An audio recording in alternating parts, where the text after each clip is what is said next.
Okay, finally, I'm allowed to talk to my guests now. There are no ad breaks, there's nothing. I can now talk to you, ladies. We really are keeping viewers in suspense. I'm sure we've lost a couple to just go and buy the book, because it's probably easier. Good to have you on Morning Live. Welcome. Thank you. All right, a book like this, how long did it take to put together? We've been working on the book now for 2 years. My grandmother came to me 2 years ago at my niece and my nephew's unveiling. And she said this journal had been returned to her and she'd like for it to be published. And she insisted that I work with Sahm from the Nelson Mandela Center of Memory. And yeah, so began the journey of trying to put this journal for her together. When you say it was returned to her, where was it all these years? It was in the possessions of David Soggett, her advocate, who had gone to live in England at some point, I think in the late 70s. And he died of cancer in 2010. And his widow... She told us last week that she had actually seen it before, but she couldn't read it. Wow. She tried, she put it away, and then after he died, she found it again and she brought it back. She brought it back and thought people should read this story. Yeah. Yeah. Even though she can't read. I mean, you were telling me that Winnie herself hasn't actually gone through this and read this. It just brings up too many memories. Yeah, I think it's a very painful part of her history and her life, and I think to actually have to go there and relive those memories and those experiences is something that's very difficult for her. You know, when it was first out, you know, we were so proud of it, and you know, we'd worked so long and so hard on this book, and she was very much involved in the process of putting the book together. But I think for her to actually just kind of try and face the material is something that's very difficult for her. You know, to go back to that time and that place where, you know, you're ripped apart from your children, your husband's not there, you're, you know, in solitary confinement, you're tortured every single day, you're alone.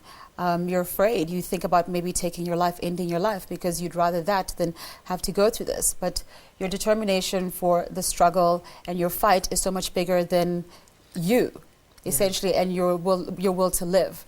So I think it's really just something for her that, you know, we just wanted to do, and we're just so proud of that we were able to actually put together for her. Yeah, I mean, the book opens on that fateful night.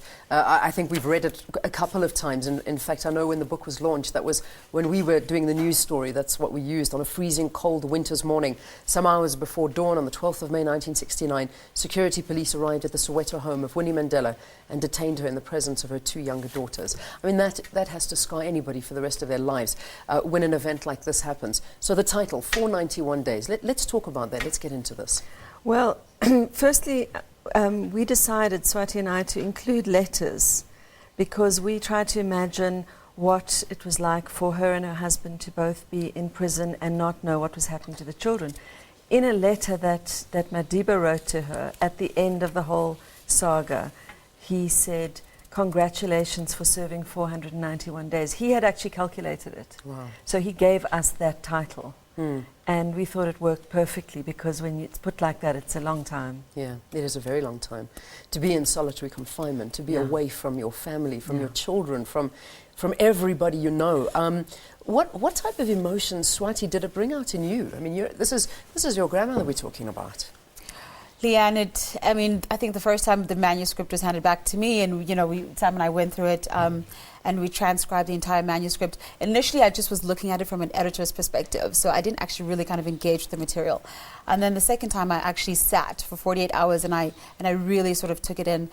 And you know, it was very, very hard and very, very emotional for me to actually really get a deeper sort of understanding into what my grandmother actually really did for me and this country. To know the pains that she went through, the loneliness, the hardship, the anguish, the agony. To be separated from your children for 16 months and not know what's going on with them for that long, I can only imagine, I can't even imagine what that was like, but this gives me a deeper insight into how she dealt with it every single day and how she sort of got herself through it. So it was very hard for me. I mean, I sobbed for days, you know.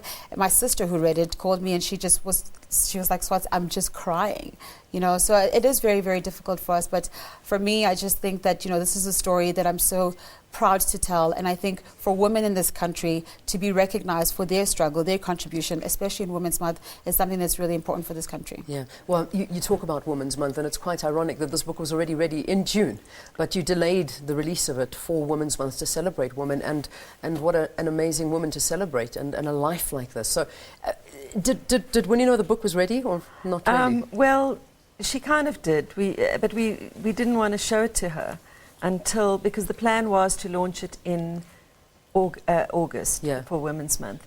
We said to her, how about July? She said, no, that's Madiba's month. We're not going near that. And then it came out in June, and Madiba had gone to hospital, and it was a very, very difficult time. And so Swati and I said, let's just try and keep it under wraps. And finally, we got to show it to her a day before the launch, and she was really happy. It was that moment I think I will always treasure, to see that this was worth it, because it's fulfilled her dream for this to become a book. It wasn't Greta Soggett's ambition. She just wanted to return it. And she said, make this a book. And it's not the easiest thing in the world to do, but we did it, and we were so fulfilled seeing how happy she was on that day. That's the process I want to talk about now. How do you take something like this with all these letters, these journals, which are in no particular order? I mean, this is something you had to go. Did you spend a lot of time with Winnie going through this and trying to piece together the history, or how did this go about? How did you get it together? Well, you know, I think what we did was we discussed it a lot with each other first, and said, you know, how do we structure? We had a lot of conversations about structuring, and the letters only came in later. We thought, let's add the letters. It was just the journal. And then the two of us had to go and do a lot of research at libraries and at archives, and we even went to the National Archive to access Swati's grandmother's prison file there to get some more information. So there was a lot of behind-the-scenes sort of work. Oh, I'm sure. And the letters, how did you get your hands on them? Or were they something that's always been in the family possession? Well, that's all part of the Nelson Mandela Center of Memories, so they gave us access to those letters. There's some fabulous things there. I mean, it's unbelievable what you have.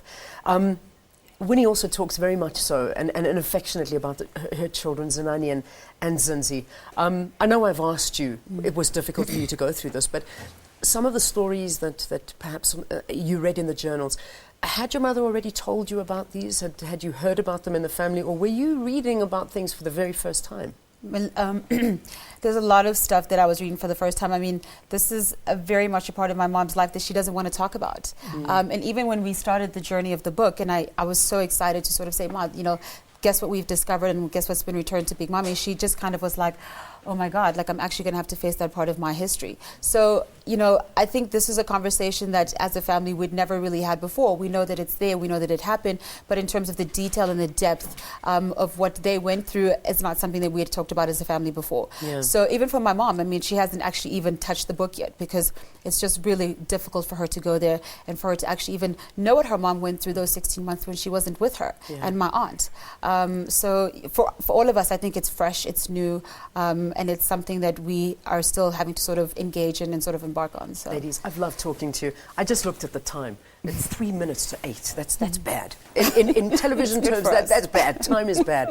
Thank you. It's been such a pleasure having you here on Morning Live. 491 days, prisoner number 132369, Winnie Madikizela-Mandela. It is a book that I think is well worth the read. I am dying to read it. It's actually the first time I've got my hands on this book, and I'm not letting go. Thank you, Sam. Thank you very much, Swati. It's been a pleasure having you.